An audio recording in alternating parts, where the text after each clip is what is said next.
bem?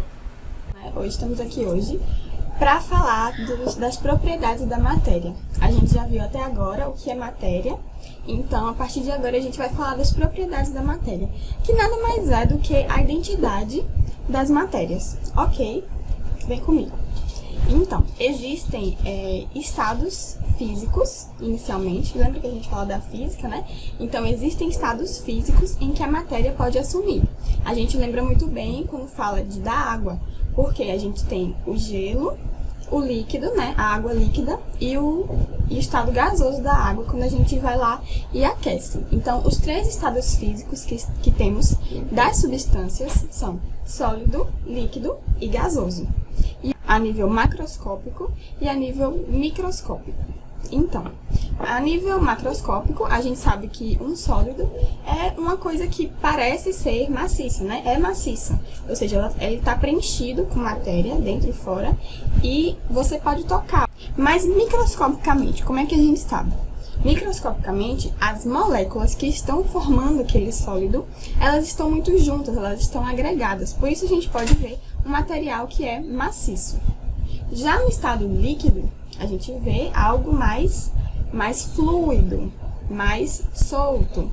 Justamente porque, microscopicamente, as moléculas desse material, elas estão mais separadas. Quando a gente tem um estado gasoso de uma matéria, a gente pode ver que elas, na verdade a gente não enxerga quando está gasoso.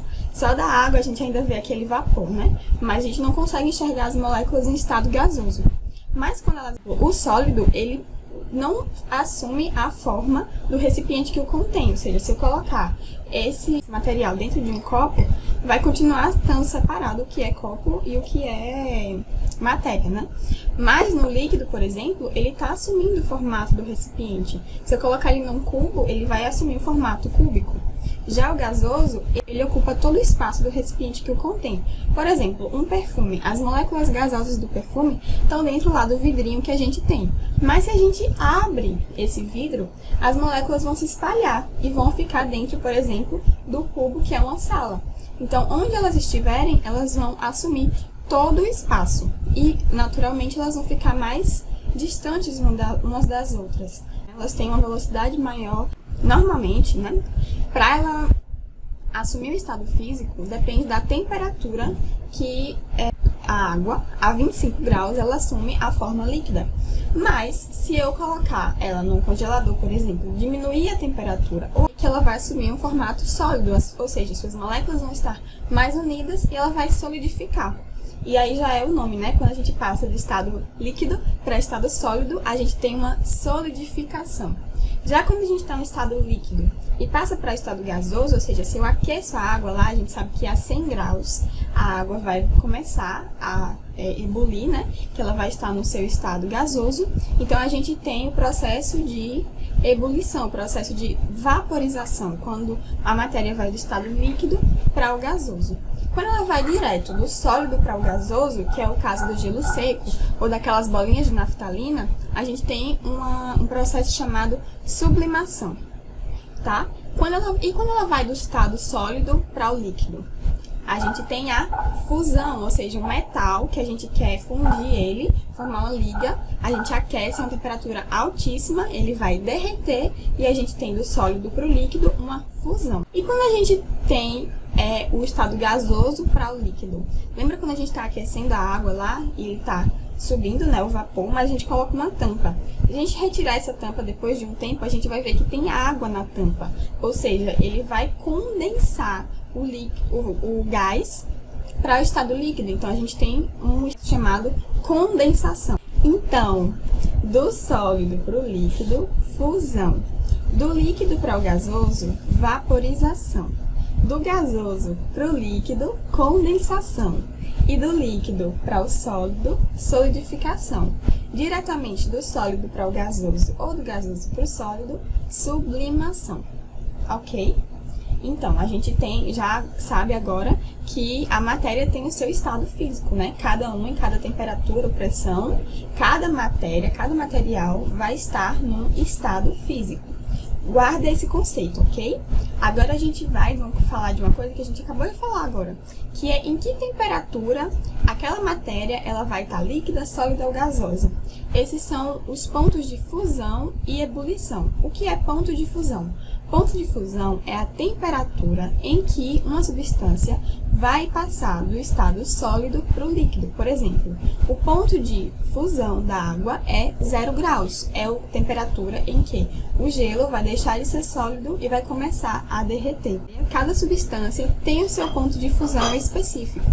Por isso que é uma propriedade intrínseca da matéria. Então, eu posso identificar cada um pelo seu ponto de fusão. E assim como a gente tem ponto de fusão, a gente tem um ponto de ebulição, que é a temperatura em que uma substância vai começar a vaporizar, ou seja, vai sair do estado líquido para o gasoso. Por exemplo, o ponto de ebulição da água. Estou falando da água porque é muito importante a gente saber. A água é como se fosse padrão, todo mundo tem que saber. E quando a gente vai fazendo exercício, vai conhecendo, a gente vai aprendendo das outras substâncias, ok? Da água a gente sabe que é 100 graus. Se eu ligo lá meu fogão e coloco para aquecer, ela só vai começar a vaporizar, a virar vapor a 100 graus, na altura do mar, né, no nível do mar. Porque acima ou abaixo do nível do mar, a pressão muda. Quando a gente muda a pressão, a temperatura de fusão e ebulição também vai mudar. Mas isso é uma conversa para outro momento. O ponto de ebulição da água é 100 graus. E é importante eu saber disso, porque se eu tenho lá uma mistura e preciso separar ela, eu preciso saber a que ponto aquele solvente vai estar ali que eu posso tirar e ficar com o que eu quero. Por exemplo, se eu tenho uma mistura lá de água e etanol, mas eu quero tirar o etanol e ficar só com a água, o que eu faço? Sabendo que o ponto de ebulição do etanol é 78 graus, então eu vou colocar lá meu foguinho, né, meu aquecimento para 78 graus. Que eu sei que todo o etanol vai embora e eu vou ficar só com a água. Então é uma forma de separação, né? Por isso é muito importante, não só para eu saber identificar que substância é aquela, tanto para eu poder manusear da forma que eu quero.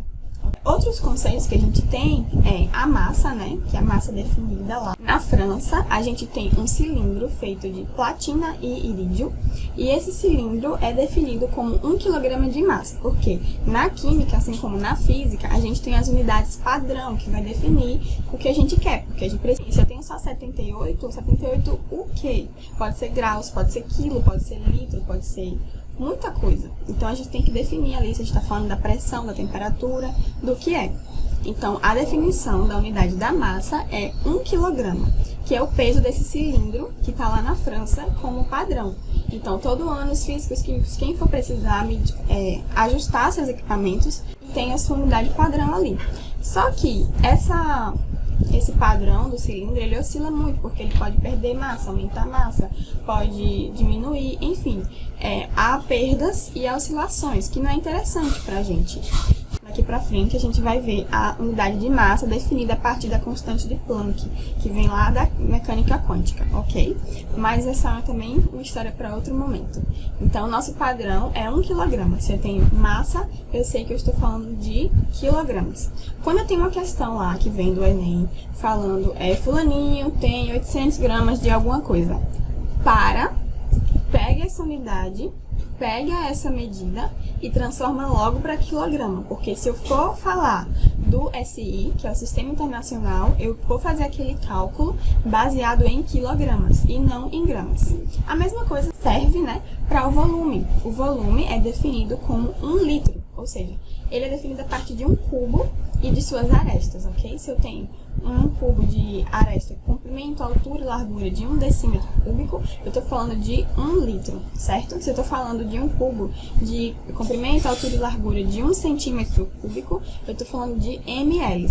Mas a nossa unidade padrão para o litro, que é o recipiente, né, a quantidade de volume que cabe naquele cubo, eu tô falando em litro. Então, se eu tenho uma questão lá que fala, eu tenho 5 ml de alguma coisa, e transforma para litro.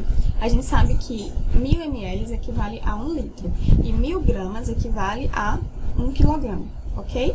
Dica aí. E a gente falou de massa, volume. Outra propriedade importante que também é intrínseca na matéria. Ela é a densidade. A densidade, por definição, é a massa de alguma coisa dividida pelo seu volume, ou pelo volume do recipiente que a contém. Então, como é que a gente pode definir densidade? Se a gente tem lá um copo e eu coloco água e óleo, eu vejo que o óleo vai ficar em cima e a água vai ficar embaixo. Isso porque o óleo é menos denso do que a água. O que é mais denso fica embaixo, ele afunda, certo? E a gente vai saber que, por exemplo, a densidade padrão que a gente tem é da água, tá? Que é 1 kg por metro cúbico, certo? Então, eu tenho 1 kg, ou seja, 1 kg de massa de água em 1 metro cúbico. Aquela é a densidade da água. Quando a gente fala, eu tenho 1 kg de algodão, por exemplo, e eu tenho 1 kg de ferro, por exemplo. Eu tô falando aqui de moedas, né? De uma coisa de metais. Então, tem 1 kg de ferro e 1 kg de algodão. Quem é mais pesado? O peso deles é o mesmo, tá? Não cai nessa pegadinha.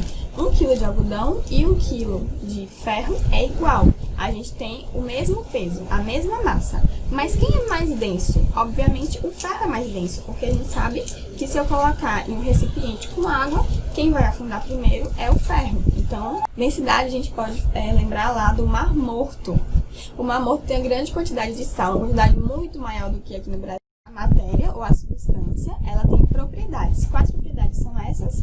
Tem o estado que ela pode estar, estado físico, e aí a gente tem o ponto de fusão e ebulição, a massa, o volume e a densidade, ok?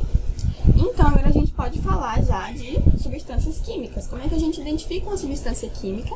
A partir das suas propriedades que a gente acabou de ver. É muito fácil, né? Então, quando a gente vê que tem uma substância, a gente pode definir ela como substância pura ou mistura. Como é que eu sei que ali naquele recipiente eu tenho uma substância pura ou mistura? Eu sei que uma substância pura, ela tem o seu ponto de fusão e ebulição constante. Lembra lá aquele gráfico? Por exemplo, eu tenho o gráfico da água. Aí eu sei que ele está no estado sólido, a curva está assim, ó. E aí ele está passando do estado sólido para o líquido. Então, a curva no gráfico vai ser uma reta. Vai ser uma reta enquanto ele estiver passando do sólido para o líquido. Enquanto ele estiver o quê? Enquanto ele estiver fundindo, né? E aí, depois eu tenho lá ele no estado líquido. Vai estar assim, uma reta inclinada. E quando eu estiver passando do líquido para o gasoso, que é a vaporização, a reta no gráfico vai ser também uma reta mesmo, que quer dizer que aquilo ali é constante, vai ser a mesma temperatura, ou seja, a temperatura não muda para os pontos de fusão e de ebulição. Isso define substância pura. Por exemplo, a água. A gente acabou de dar o exemplo do gráfico aqui da água, né? Quando eu tenho mistura, quer dizer que esses pontos de fusão e ebulição vão modificar. Que a temperatura de ebulição vai ser diferente de 100 graus, não vai ser mais 100 graus, ok? E por último, a gente pode definir um sistema. Um sistema é onde eu posso ter tanto uma substância pura ou uma mistura. Mas essa porção aí de substância, ela ainda vai ser dividida em duas partes. Esse sistema, né, pode ser tanto homogêneo quanto heterogêneo. O exemplo que eu acabei de dar, da água com sal, é um sistema homogêneo. Homo quer dizer igual.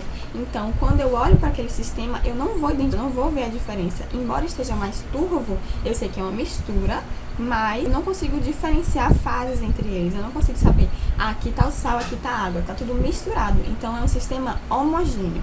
Já quando eu tenho um sistema heterogêneo, que eu falei lá de um copo com água e óleo, eu consigo identificar as fases. Aqui está o óleo e aqui está a água.